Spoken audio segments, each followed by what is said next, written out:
আজকে জুলকাদা মাসের প্রথম তারিখ। আমাদের ঈদ ছিল এবার বৃহস্পতিবারে। ঈদ ছিল বৃহস্পতিবারে 11 এপ্রিল।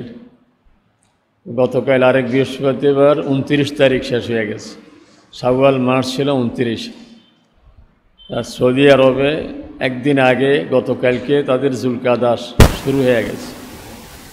আর জুলকাদার শুরু থেকেই হজের ফ্লাইটগুলি চালু হয়। এই জন্য আমাদের দেশ থেকেও গতকালকে হজের প্রথম ফ্লাইট ছিল। সারা দুনিয়া থেকে হাজী সাহেবদের কাফেলা আল্লাহ তাআলার ঘরে এইভাবে রওনা হয়েছে, যাচ্ছে। বিমানে বা আশপাশের মানুষ সেই বাসে, প্রাইভেট কারে বা কেউ স্টিমারে বিভিন্নভাবে আল্লাহর ঘরে যাচ্ছে। এই হজকে কেন্দ্র করে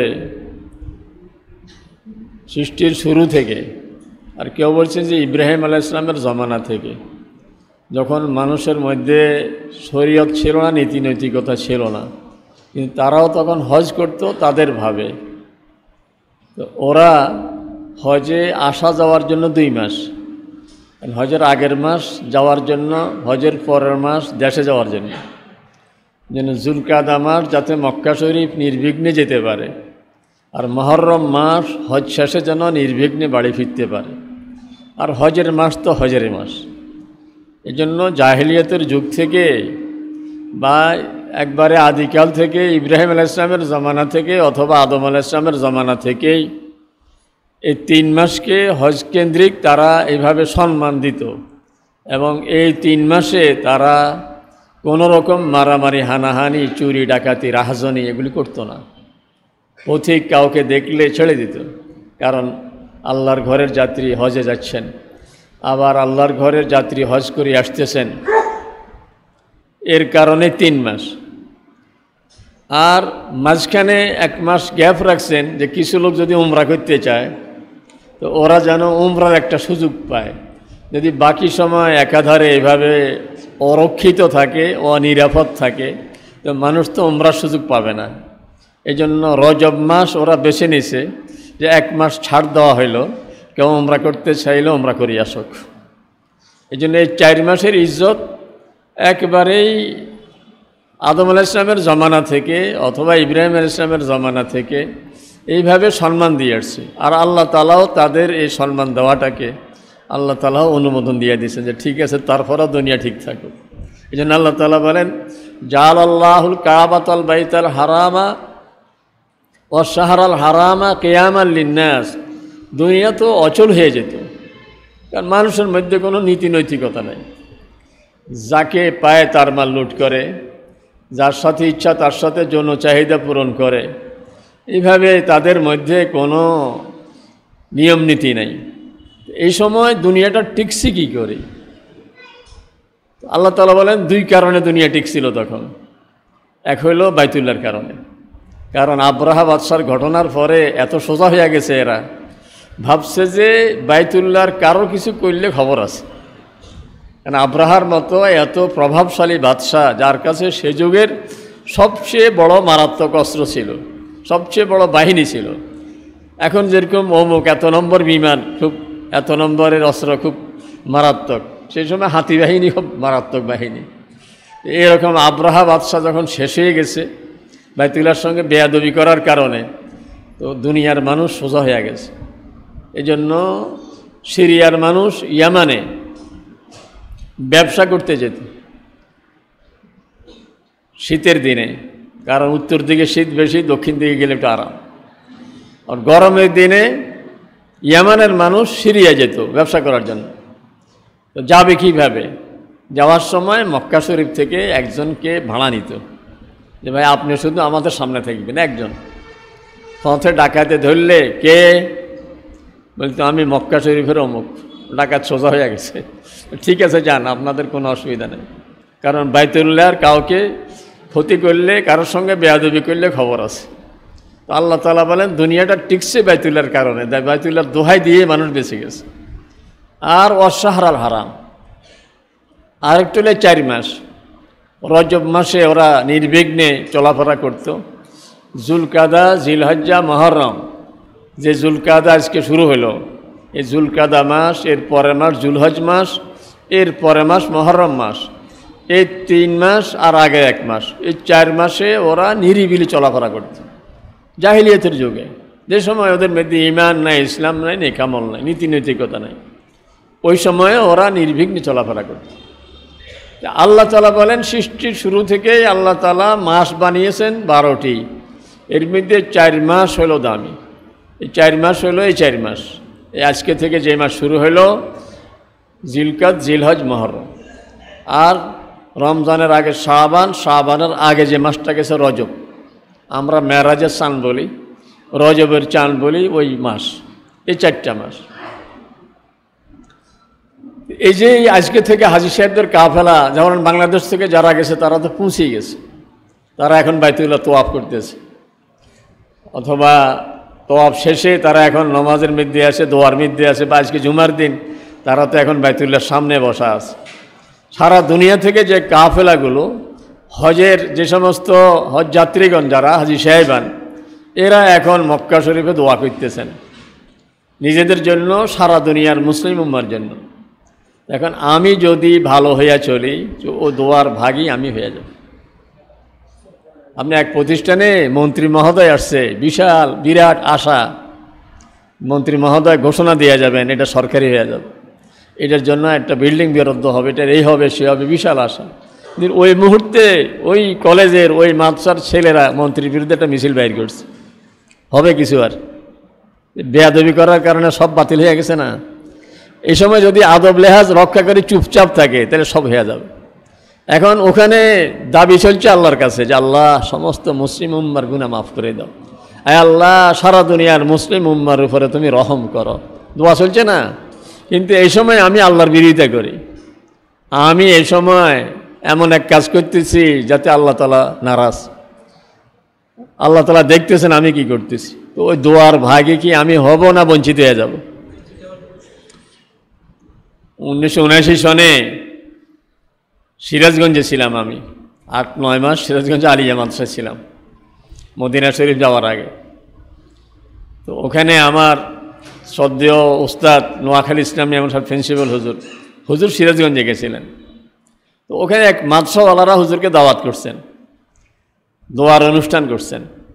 তো হুজুর বলতেছিলেন, এরিও আদম আলাইহিস সালাম থেকে শুরু করে এই পর্যন্ত যত দোয়া, যত নবী, যত অলি, যত পীর বুজুর্গ যত দোয়া করে গেছেন, দোয়া এগুলি কোনো আসমানের উপরে যায়নি, জমিনের ভিতরে ঢুকি যায়নি, সব ভাসতেছে। দোয়া আসমান আর জমিনের মাঝখানে ভাসতেছে। প্রতিনিয়ত সারা দুনিয়াতে যত দোয়া হচ্ছে, দোয়াগুলি সব আসমান আর জমিনের মাঝখানে ভাসতেছে। তো হুজুরের কথা হলো, আমাকে আনছো দোয়ার জন্য, আমারকে দিয়ে দোয়া করার লাগবে না, দোয়ার কাজ করো, দোয়া মানুষ খুঁজতেছে, দোয়ার কাজ করো, তো দোয়া তোমার গায়ে লেগে যাবে। তো আমি যদি এখন ভালো হয়ে চলি, তাহলে ওই মক্কা মদিনার মিনা আরাফা মুজদালিফার যত দোয়া, দোয়ার ভাগী আমি এখানে বসে হয়ে যাব ইনশাআল্লাহ। রাসূল সাল্লাল্লাহু আলাইহি ওয়াসাল্লাম জীবনে উমরা করছেন 4 বার। এই 4 বারের উমরা এই জিলকদ মাসে ছিল। একবার উমরায় তো স্বপ্ন যোগে দেখছেন যে বাইতুল্লাহ তোয়াফ করতেছেন। সাহাবায়ে কেরামের কাছে এই স্বপ্নের কথাটাই বলছিলেন যে আমি এভাবে দেখেছি বাইতুল্লাহ তোয়াফ করতেছি, কিন্তু সাহাবায়ে কেরামকে বলেননি যে তোমরা রেডি হও, বা এটা বলেননি যে আমি দেখছি যে এই মাসে উমরা করতেছি, এটাও বলেননি। কিন্তু উমরার কথাটা মুখ দিয়ে বের করার সাথে সাথে এনারা তো মক্কা শরীফ থেকে হিজরত করে আসা মানুষ, এনাদের দিলের মধ্যে খুব অধিক আগ্রহ, খুব বেশি আকাঙ্ক্ষা একটু বাইতুল্লাহ যাওয়ার। শোনার সাথে সাথে সবাই এহরাম পরে রেডি। রাসূল বলেননি যে এহরাম পরা, এর আগে রেডি হয়ে গেছে বেশি আগ্রহের কারণে। রাসূল সাল্লাল্লাহু এনাদেরকে নিয়ে রওনা করছেন, কারণ আল্লাহ তাআলার তরফ থেকে নিষেধও ছিল না, রেডি হয়ে গেছেন। যেতে যেতে 350 মাইল মক্কা শরীফ মদিনা শরীফের দূরত্ব, 500 কিলোমিটার ধরেন। এই 6 কিলোমিটার আর বাকি, তাইলে 500 হইলে 446 কিলোমিটার পার হয়ে গেছেন। মাত্র 6 কিলোমিটার সামনে, আর এতটুকু পথ পার হয়ে আসছেন। মানুষ হলেন 1400, আর 1400 সাহাবীর এক একজন সাহাবী এরকম ঈমানদার, এরকম ঈমানের বলে বলিয়ান, একজনে গোটা দুনিয়ার মোকাবেলায় দাঁড়ানোর মতো সাহস করে। এই জন্য ওনারা ইচ্ছা করলে বাইতুল্লাহ ঢুকে যেতে পারে, উমরা করিয়ে আসতে পারেন, তোয়াফ করতে পারেন। ওনাদের মনের মধ্যে মোটেও ভয় নেই যে মক্কার কাফেররা আমাদেরকে কিছু করবে, আর করুক না করুক ওই আতঙ্ক, এই ভয়, এই চিন্তা ওনাদের নেই।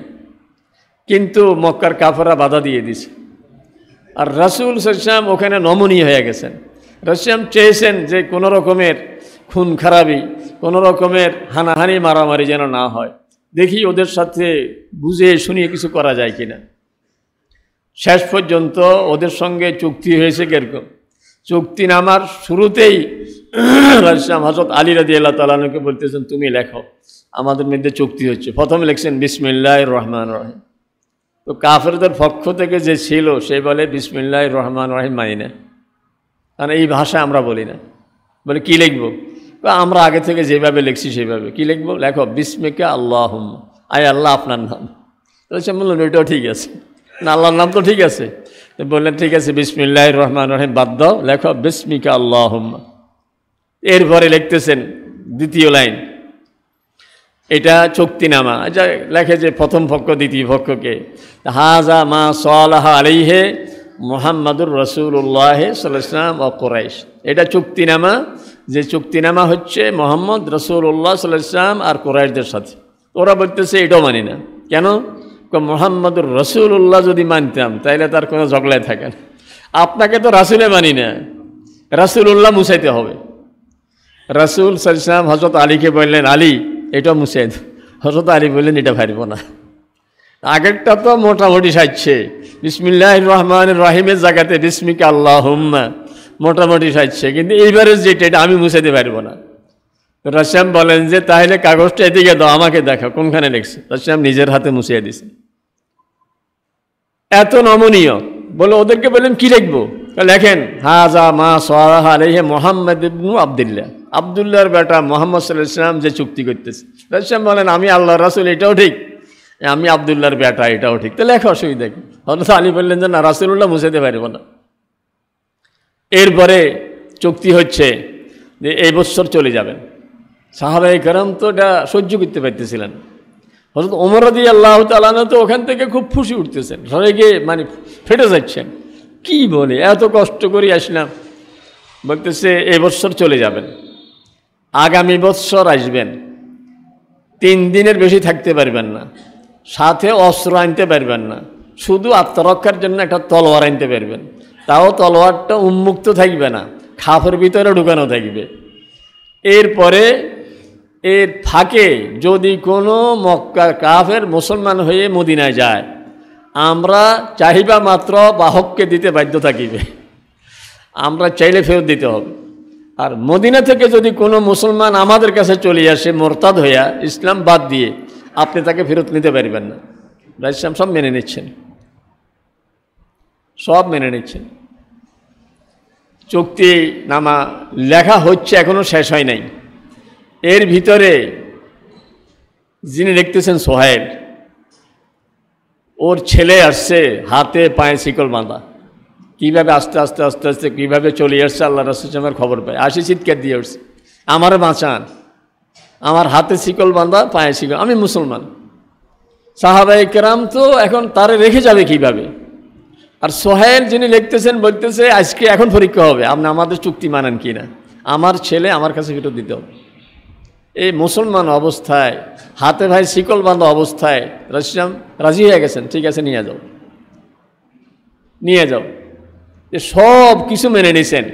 ওমর রাদিয়াল্লাহু তাআলা আনহু রাসূলকে আসি বলতেছেন আলাসনা আলাল হক, ইয়া রাসূলুল্লাহ আমরা কি হকের উপরে নাই? আমরা রাসূল বললেন অবশ্যই।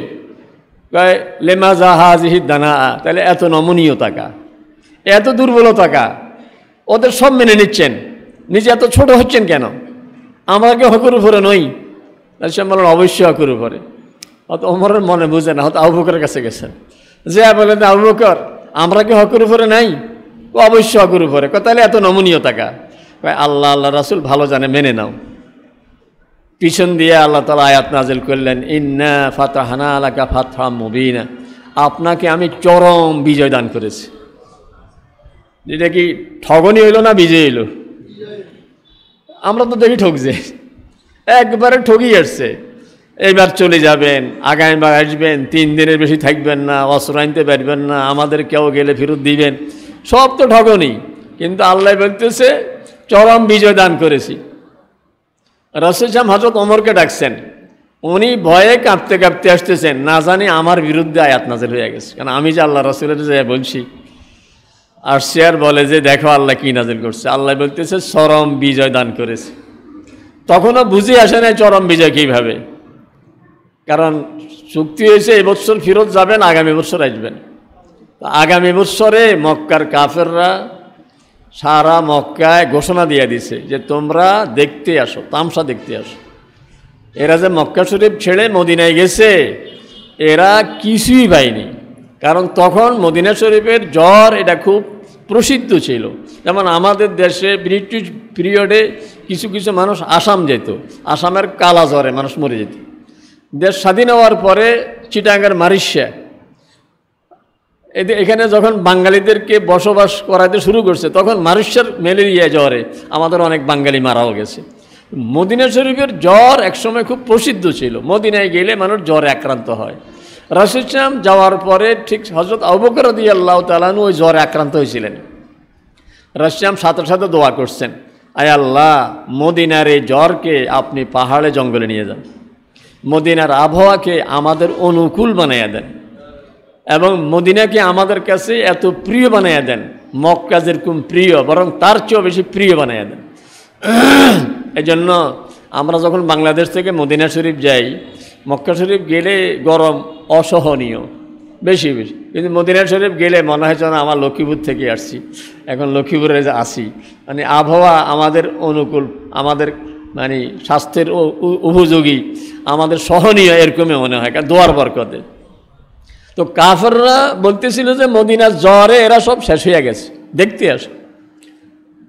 আল্লাহ তাআলা কাফেরদের এই কথা কি জানতেন না জানতেন না? আল্লাহ তাআলা রাসূলকে বলে দিয়েছেন যে ওরা পাহাড়ের উপরে, এই পাহাড় সাফা পাহাড় পিছনে আবু কুবাইস পাহাড়, এইভাবে পাহাড়টা ওরা সব সাধারণ কাফেরদেরকে এইভাবে বসিয়ে দিছে যে তোমরা তামসা দেখতে আসো, জ্বরে এদের কিছুই নাই। আর এরা জায়গা জমি হারিয়েছে, ঘরবাড়ি হারিয়েছে, সব হারিয়েছে।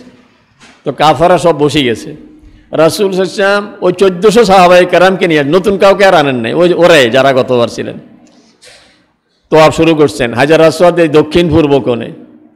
এখান থেকে আল্লাহ তাআলার তরফ থেকে হুকুম হইল চাদরটাকে ডাইন বগলের নিচ দিয়ে দেন, এই কাঁধটাকে বের করে দেন, এই কাঁধ এটা বের হয়ে থাকবে, বাম কাঁধের উপরে চাদরের মাথা দিয়ে দেন। দেখেন না শীতকালে রাজনৈতিক বক্তারা যখন বক্তৃতা দিতে দাঁড়ায়, হাত নাই বক্তৃতা দিবে যে এই কাঁধের নিচে দিয়ে যদি চাদর না ঢুকায় তো চাদর পড়ে যাবে। এটা একটা নেতার মতো আর কি, কাঁধের নিচে দিয়া চাদর বাম কাঁধের উপরে। আবার তোয়াফ করার সময় রমল, মানে একটুখানি হেলে দুলে একটা আর্মিদের মতো কুইক মার্চ করবেন, একটু জোরে জোরে দৌড়বেন, একটু হাত নেড়ে নেড়ে, মনে হয় যেন একজন বীর সেনানী। এখন সাধারণ কাফেররা তো সব বসেই আছে, দেখতেছি কিরে বলে নেতারা কি বললো আর হইল কি, এরা দেখি সব প্রশিক্ষণ প্রাপ্ত আর্মি হয়ে গেছে, যে কায়দায় এরা তোয়াফ করে এটা তো আর জীবনে দেখি নেই। আর বলতেছে যে ও কাকে দেখা যায়, ওই তো সোহাইব, ওই যে বেলাল, ওর তো কোনো দামই ছিল না আমাদের কাছে। আর মুসলমান হওয়ার পরে এখন দেখি সে রাশিয়ামের পাশাপাশি হাঁটতেছে, এতে আবু বকরের হাত ধরেই হাঁটতেছে, কত দামি হয়ে গেছে। আর আমি তো সেরাগালি হয়ে গেছি, আমি কাফের তো কাফেরও রয়ে গেছি, আমার তো কোনো দাম নেই আবু জাহেলের কাছে, আমার কোনো দাম নেই অমুকের কাছে। কিন্তু বেলালের দাম কত বেড়ে গেছে, ইসলাম গ্রহণ করে তো ওরা দামি হয়ে গেছে। এই জন্য 6ষ্ঠ হিজরির হুদায়বিয়ার থেকে ফিরে আসাটা পরবর্তীতে মক্কা বিজয়ের সূচনা ছিল। এই জন্য আল্লাহ তাআলা বলেন ইন্না ফাতাহনা লাকা ফাতহাম মুবিনা। তাইলে এই যে 6ষ্ঠ হিজরির হুদায়বিয়ার রাসূল যে গিয়ে উমরা করতে পারেননি, কিন্তু সওয়াব নিয়ে আসছেন, ওখানে ইহরাম খুলছেন, এটাও ছিল যুলকাদা মাসে। পরের বছর যেটা উমরাতুল কাজা, ওইটাও ছিল যুলকাদা মাসে। এরপরে মক্কা বিজয়ের বৎসর 8ম হিজরিতে রাসূল রমজান মাসে মক্কা শরীফ পৌঁছছেন, রমজানের পরে হুনাইন গেছেন, হুনাইন থেকে ফিরে আসতে জুলকাদা মাসে জেরানা থেকে আবার হেরাম পরে এসে উমরা করছেন, ওইটাও জুলকাদা মাসে। বিদায় হজের সময় মক্কা শরীফ মদিনা শরীফ থেকে রওনা হয়েছেন জিলকাদ মাসের 25 তারিখে, মক্কা শরীফ গিয়ে পৌঁছছেন জিলহজ মাসের 4 তারিখে, তাহলে ওইটাও ছিল জিলকাদ মাসে। কাজে এই জিলকাদ মাস যে মাসের আজকে 1 তারিখ, এই মাস বড় দামি মাস, এই মাস বড় দামি মাস। এখন এই 4 মাস সম্পর্কে আমার আল্লাহর নির্দেশনা কি? জুলকাদ মাস আসে গেছে, জুলকাদ মাসের জন্য রোজা, জিলকাদ মাসের জন্য অমুক আমল। কি আমল? আল্লাহ তাআলা বলেন আমল হইল ফালা তাজলিমু ফীহিন্না আনফুসাকুম, তোমরা এই 4 মাসে নিজকে গুনাহ থেকে দূরে রাখো। কাজে আমাদের প্রত্যেকের সাহেবুল বাইতে আদরা বিমা ফি, ঘরওয়ালায় জানে ঘরের খবর, আমি জানি আমার গুনার খবর। প্রত্যেকের যার যে গুনাহ আছে, আমি যদি নিয়ত করি যে এই জিলকাদ মাস আজকে 1 তারিখ, এই 3 মাস আর সামনের রজব মাস আমি গুনাহ করব না, আমার এই চোখ দ্বারা এতদিন যত গুনাহ হয়েছে আমি সব ছেড়ে দিব, ভালো হয়ে চলব। এই মুখ দ্বারা গীবত করেছি, মিথ্যা বলেছি, কাউকে গালি দিয়েছি, যা মুখের ব্যবহার দিয়ে যা গুনাহ করেছি, আমি আমার মুখকে সংযত রাখব। আমি আমার কান দিয়ে যত গান বাদ্য শুনেছি, খারাপ কথা শুনেছি, কানকে এখন ঠিক করে নিব। আমার অন্যান্য অঙ্গ প্রত্যঙ্গ দিয়ে যত গুনাহ করেছি 4 মাসে আমি সব গুনাহ ছেড়ে দিব। মুফতি শফি রাহিমাহুল্লাহ তাফসিরে মারুল কোরআনে লেখেন যে এই 4 মাসের বৈশিষ্ট্য হলো, যদি এই 4 মাসে কেউ গুনাহ থেকে নিজকে বাঁচাতে পারে, আল্লাহ তাআলা বাকি জীবন তাকে গুনাহ থেকে বাঁচার তৌফিক দিয়ে দিবে। তাহলে আমরা ভালো কিছু করতে না পারি, গুনাহ করব না। কথা বুঝে আসছেনি? ভালো করতে পারি নাই কিন্তু কি করব না? গুনাহ করব না। এটা তো পারি, এইটা তো না পারার কোনো কারণ, লিখতে না পারলে কি মুছতে তো পারি, গুনাহ তো ছাড়তে পারি, গুনাহগুলি সব ছেড়ে দিব, গুনাহ করব না। তাহলে কি হবে? আমার রাসূল সাল্লাল্লাহু আলাইহি ওয়াসাল্লাম বলতেছেন ইত্তাকিল মাহারিমা তাকুন আবাদান নাস, তুমি যদি গুনাহ ছেড়ে দিতে পারো তো তুমি সবচেয়ে বড় আল্লাহওয়ালা হয়ে যেতে পারবে। আমি তাহাজ্জুদ পড়তে পারি না, মাসে মাসে নফল রোজা রাখতে পারি না, আমি সদকা খেরাত তেমন করতে পারি না, কিন্তু আমি গুনাহ করি না। যদি একদূর হইতে পারি আমি যে আমি গুনাহ করি না, আমি আমার চোখ দিয়ে জীবনে কোনো খারাপ জিনিস দেখি না, আমি আমার এই কান দিয়ে কোনো সময় খারাপ কথা শুনি না, আমি আমার মুখ দিয়ে খারাপ কথা বলি না, আমি আমার ঘরওয়ালাদের সঙ্গে অতিরিক্ত কোনো ভালো ব্যবহার করতে পারি না, কিন্তু দুর্ব্যবহার করি না। কিছু কিছু লোক আছে এমন, ঘরে ঢুকলে ফোলাফান আতঙ্কের মধ্যে থাকে, চিন্তা করে আব্বা কখন ঘর থেকে বের হয়ে যাবে। আব্বা ঘর থেকে বের হইলে ফোলাফান হাঁপ ছেড়ে বাঁচে, মনে হয় যেন ঘর থেকে একটা আজাব উঠে গেছে, আব্বা আসলে মনে একটা আজাব ঢুকছে। আমি যদি এমন হই তাহলে তো আমি ভালো মানুষ নয়। আমার ছেলে মেয়ে, আমার বিবি যদি ভাবে যে আমি ঘরে ঢুকা মানে রহমত আসা, আর আমি চলে গেলে তারা কাঁদে, যদি এমন হতে পারি তা আমি এটা কেন? যেহেতু আমি দুর্ব্যবহার করি। আমার পাড়া প্রতিবেশী আমাকে দেখলে যেন কি মনে করে যে একটা শত্রু আমার। কিন্তু এমন যদি হইতে পারি আমি যে আমি আমার দ্বারা আমার প্রতিবেশী যেন কোনোভাবেই উপকার করতে পারি নাই, কিন্তু ক্ষতি করব না, আমার দ্বারা আমার প্রতিবেশীর কোনো ক্ষতি যেন কখনো না হয়। কারণ রাসূল সাল্লাল্লাহু আলাইহি ওয়াসাল্লাম বলতেছেন ওয়াল্লাহি লা ইউমিন, আল্লাহি লা ইউমিন, আল্লাহর কসম এই লোকের ঈমান নাই। সাহাবায়ে কেরাম খুব আতঙ্কিত হয়ে গেছেন, ভয় পেয়ে গেছেন, কার কথা জানি বলি দেয়, কার নাম জানি বলে উঠে যে অমুক। এক সাহাবী সাহস করে বললেন মান ইয়া রাসূলুল্লাহ, হুজুর কার কথা বলতেছেন? রাসূল সাল্লাল্লাহু আলাইহি ওয়াসাল্লাম বলেন মাল্লা ইয়ামানু জারুহু বাওয়াইকাহু, যার ক্ষতি থেকে প্রতিবেশী বাঁচতে পারে না, সে কোনো না কোনোভাবে সবসময় প্রতিবেশীর ক্ষতি করার তালেই থাকে। প্রতিবেশীর একটা গাছ বড় হলে এটার মাথা ভেঙে দেয়, প্রতিবেশীর যে কোনো ক্ষতি করার চিন্তা করে, এবং প্রতিবেশীর মেয়ের বিয়ে আত্মীয় স্বজন আসছে কিছুই বলে না, আস্তে আস্তে ও দূরে গিয়া বসে থাকে, যেখান দিয়া বের হবে ওখানে চা দোকানে ওরা বের হওয়ার পরে আগে যে সালাম দিয়া বলতেছে কই গেছিলেন? গেছি তো আপনার বাসার পাশে বাসা। না ভালো, ও এখন তো আর আমার জিজ্ঞাসা করা লাগে না, ওই ফরে ঠেকলে আসবেন আমাদের কাছে, কোনো বদনাম করে নাই। কিন্তু এটা কি ভালো কাজ করছে? এটা মানে এটা সন্দেহ ঢুকে, তো ওরা চিন্তায় পড়ে গেল যে ব্যাপারটা কি। এই জন্য রাসূল বলছেন যদি তোমাকে কেউ ওলিমার দাওয়াত দেয়, একজন আপনার প্রতিবেশী ঘরে বিয়ের দাওয়াত, ওদের আজকে বউ আনতেছে, ছেলের বউ আনবে বা বউ আনছে আজকে এখানে বউ ভাত, রাসূল বলেন তুমি অবশ্যই সেখানে যাবে। এখন সেদিন আমি রোজা রাখি, ওদেরকে বলি যে আমি রোজা রাখছি আজকে সোমবার, তো এই জন্য রাসূল বলেন যদি রোজাও রাখো তারপরে যাও। ফাইন কুনতা সায়মান ফাইন কানা সায়মান ফালইউসাল্লি, যদি তুমি রোজায় রাখো, তুমি সোমবারে বৃহস্পতিবার রোজা রাখো, অনুষ্ঠান ওদের সোমবারে, তারপরে তুমি যাও, যাইয়া দোয়া করে দিয়ে আসো। যাইয়া বলবো যে মাশাআল্লাহ একবারে ব্যয়ে ব্যয়ে একবারে খাবার খাব মন্তাজার বাপ একবারে মিলে গেছে, একেবারে মিলে গেছে। কেমনে কেমনে আত্মীয়তা, মাশাআল্লাহ খুব ভালো হয়েছে, দোয়া করি আল্লাহ আপনাদেরকে সুখে রাখুক। তো নতুন আত্মীয় এরা ভাববে যে মাশাআল্লাহ এরা প্রতিবেশী ভালো মানুষ, কিন্তু আমার সম্পর্কে জিজ্ঞাসা করে যে উনি কই, উনি আজকে এই বাজারে গেছে, উনি আজকে রোজা রাখছে। তো ওরা মনে করে যে আসলে বোধহয় এদের প্রতিবেশী সম্পর্ক ভালো নয়, এই জন্য আজকে নি রোজা রাখার দিন। এই জন্য আমার প্রতিবেশীর কোনোভাবেই যেন আমার দ্বারা কোনো ক্ষতি না হয়, আমার ঘরওয়ালাদের যেন আমার দ্বারা কোনো তাদের ক্ষতি না হয়, আমার মা বাবার সঙ্গে কোনোভাবে বেয়াদবি না হয়, আমার ভাই বোনের কোনোভাবে হক নষ্ট না হয়। মানে এইভাবে প্রত্যেকটা বিষয়ে আমি গুনাহ থেকে বাঁচার চেষ্টা করব। রাসূল সাল্লাল্লাহু আলাইহি বলেন ইত্তাকিল মাহারিম, গুনাহ থেকে বাঁচো, তাইলে তুমি সবচেয়ে বড় আল্লাহওয়ালা হয়ে যেতে পারবে। আর আমার আল্লাহ তাআলা বলেন যে কমপক্ষে 4 মাস তুমি প্র্যাকটিস করো, 4 মাসে তুমি ইবাদতের অনুশীলন করো। কীভাবে এটা বলেন না যে 4 মাসে নফল রোজাই নফল ইবাদতেই, সহজ কথা ফর্মুলা, ফালা তাজলিমু ফীহিন্না আনফুসাকুম, এই 4 মাসে কোনো গুনাহ করো না। কি বলেন, এটা সহজ নয় আমাদের জন্য, কারণ নেকের পাল্লা বদের পাল্লা, আমার গুনার পাল্লা খালি, নেকের পাল্লায় যদি 10 গ্রামও দিই কাঠিয়ে যাবে, তো 1 কেজি দিলে তো কথাই নাই।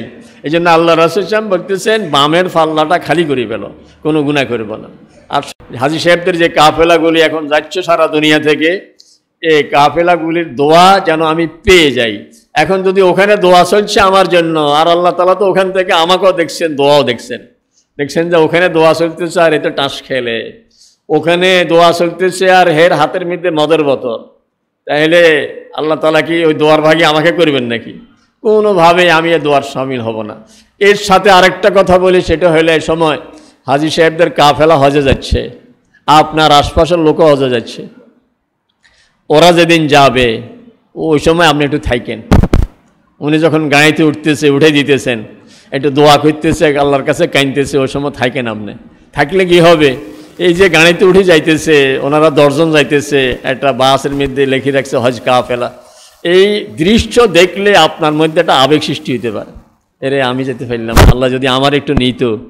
এই দোয়ার সময় যদি এই আবেগ নিয়ে একটু দোয়া করতে পারেন, আর যদি সত্যি দোয়া দিল থেকে হয়, দেখবেন যে পরের বছর আপনার রাস্তা খুলে যাবে। কারণ আমি ওইটা সবসময় বলি যে দোয়ার জন্য আবেগ লাগে, দোয়ার জন্য আবেগ লাগে। হযরত জাকারিয়া আলাইহিস সালাম 120 বছর, যদি 30 বছর বয়সে বিয়ে করে থাকেন, তাহলে 90 বছর প্রতিদিন প্রতি ওয়াক্তে দোয়া চালাচ্ছেন, কিন্তু দোয়া কবুল হয় নাই। কিন্তু যখন মরিয়মের রুমে ঢুকছেন, কুল্লামা দাখালা আলাইহা জাকারিয়াল মিহরাব ওয়াজাদা ইনদাহা রিজকা, যখন মরিয়ম আলাইহিস সালামের সামনে গেলেন, দিয়ে দেখলেন যে মৌসুম ছাড়া ফল, যে মৌসুমে যে ফল নেই ওই ফল ওনার সামনে। জিজ্ঞাসা করলেন আন্না লাকি হাযা, মরিয়ম ফল কোথায় পেয়েছে? ক্বালাত হুয়া মিন ইনদিল্লাহ, বলে এটা আল্লাহ দিয়েছে, ইন্নাল্লাহা ইয়ারযুকু মান ইয়াশা বিগাইরি হিসাব। আর আল্লাহ তাআলা দিতে চাইলে কোনো মৌসুম লাগে না, মৌসুম ছাড়াও দিতে পারেন। হুনালিকা দাঁড়া জাকারিয়া রব্বা, এই দৃশ্য দেখে জাকারিয়া আলাইহিস সালামের মনের মধ্যে একটা আবেগ চলে আসছে, এরে আমি তো ভাবছি যে আর সন্তান হওয়ার বয়স নাই, আমার সময় পার হয়ে গেছে। বিবি 90 বছর বয়স, বন্ধা, তার বাচ্চা হওয়ার সম্ভাবনাও নাই, তাইলে এখন আর বাচ্চা হবে না। কিন্তু ভাবছেন যে আল্লাহ দিতে তো কিচ্ছু লাগে না, ওই জায়গায় দাঁড়িয়ে দোয়া করছেন, দোয়া করতে দেরি, আল্লাহ তাআলা কবুল করতে দেরি হয় নাই। সাথে সাথে ফেরেশতা চলে আসছেন, ফানাদাতুল মালাইকা ওয়া হুয়া কাইমুন ইউসাল্লি ফিল মিহরাব, উনি সেই ওনার ইবাদতখানাতে, মরিয়মের সেই রুমে, উনি তখনও দোয়ারত অবস্থায়। এই সময় ফেরেশতা এসে বললেন ইন্নাল্লাহা ইউবাশশিরুকা বিগুলামিন ইসমুহু ইয়াহইয়া, আল্লাহ আপনার একটা ছেলের খবর দিতে আমাকে পাঠাইছেন, ছেলের নামও আল্লাহ রাখিয়ে দিয়েছেন, আপনার ছেলের নাম হবে ইয়াহইয়া আলাইহিস সালাম। এই জন্য হাজী সাহেবদের কাফেলা যখন যায়, আপনি ওই সময় একটু থাকেন, দোয়াতে থাকেন, এটা আবেগ সৃষ্টি করে যদি দোয়া করতে পারেন তাহলে হইতে পারে যে আল্লাহ তাআলা আপনার দোয়াও কবুল করে ফেলবে। আল্লাহ তাআলা আমাদের সকলকে তৌফিক দান করুক। আজকে থেকে জুলকাদা মাস শুরু, আমাদের হাজী সাহেবরা যারা যাচ্ছেন এদের হজও যেন শুদ্ধ হয়, এই জন্য যেখানে যেখানে প্রশিক্ষণ হয় হাজী সাহেবদের ওনাকে বলবেন আপনি কি হজের কোনো প্রশিক্ষণ নিছেন নাকি বা কারোর সাথে যোগাযোগ করছেন নাকি। আমাদের লক্ষ্মীপুর জেলার এক জেলা পর্যায়ের একজন বড় কর্মকর্তা, উনি একবার হজে গেছেন, তো উনি তো সাধারণ প্রশিক্ষণে যাওয়ার সুযোগও নাই, এত বড় জেলা পর্যায়ের অফিসার। তো আমারে বাসায় গাড়ি পাঠাইয়া বলে হুজুর 1 ঘন্টা আমার একটু সময় দিন বাসায়। তা আমি ওনার বাসায় গিয়ে 1 ঘন্টা, ওনারা দুইজনে তখন হজে গেছিলেন, তো হজের আলোচনা করছি। আমার কাছে বড় ভালো লাগছে, যেহেতু হজে যাবেন, উনি বড় অফিসার মানুষ, সময় পাননি, এখন মানে হজের প্রশিক্ষণ না নিয়ে তিনি হজে যাবেন না। তো আমার আলোচনা শুনতে শুনতে শুনতে ওনার ভিতরে আবেগ সৃষ্টি হয়ে গেছে। আমারও বলতেছে হুজুর আমার মনে কী চাই, এখন বলতাম নি আপনারা কী চাই, যদি আল্লাহ রাসূল থাকতেন যাইতে কয়টা ফজলিয়াম লইয়া যেতাম আর কয়টা ইলিশ মাছ লইয়া যেতাম। মানে মনের মধ্যে খুব একটা আবেগ চলে আসছে আল্লাহ রাসূল সাল্লাল্লাহু আলাইহি ওয়াসাল্লামের কথা শুনে, মদিনার কথা শুনে।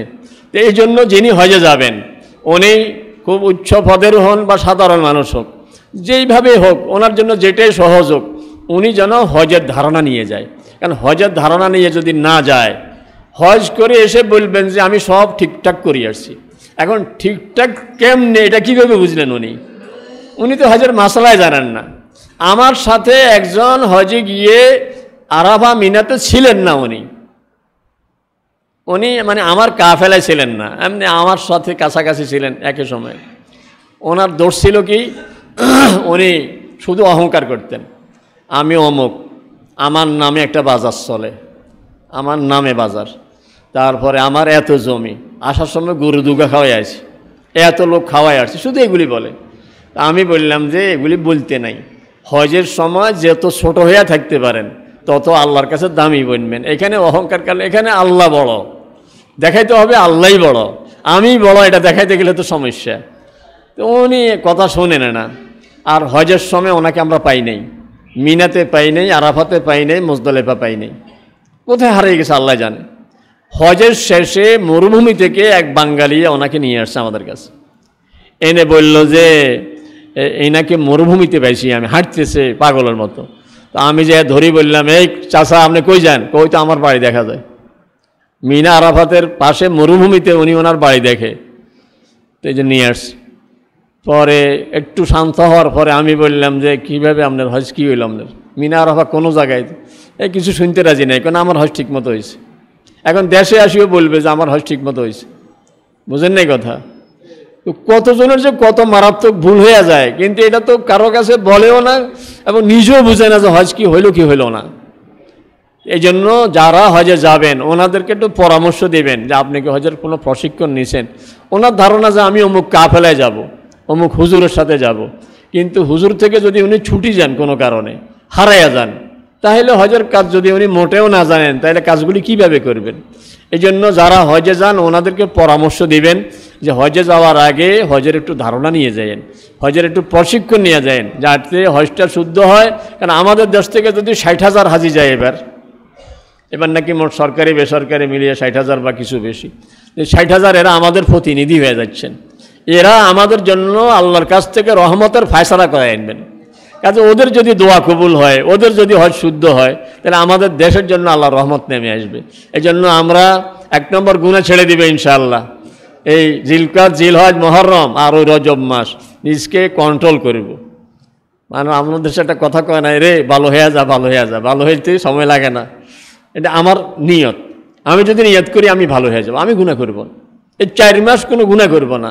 আর যদি এমন হয় যে 4 মাসের ভিতরে আমার মৌত হয়ে গেছে, আমি নিয়ত করছি আর কোনো গুনাহ করব না, আল্লাহ তাআলা আমাকে জান্নাতি বানাইয়া দিবে।